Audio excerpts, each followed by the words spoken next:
ISKCON বাংলাদেশের সম্মানিত সুযোগ্য সাধারণ সম্পাদক শ্রীমৎ ভক্তিময় নিতাই স্বামী মহারাজ, উপস্থিত আছেন ইসকন বাংলাদেশ খুলনা বিভাগের সম্মানিত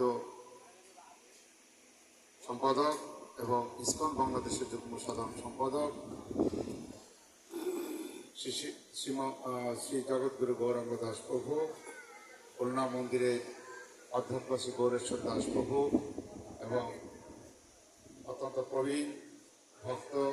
ডক্টর তপচৈতন্য দাস প্রভু এবং এই মন্দিরের দায়িত্বে যিনি আছেন এবং যিনি সৌন্দর্য বৃদ্ধি করছেন দয়াল গৌরাঙ্গ দাস প্রভু সহ সদাশিব প্রভু, আমাদের চিন্ময় গদাধর প্রভু, চিন্ময়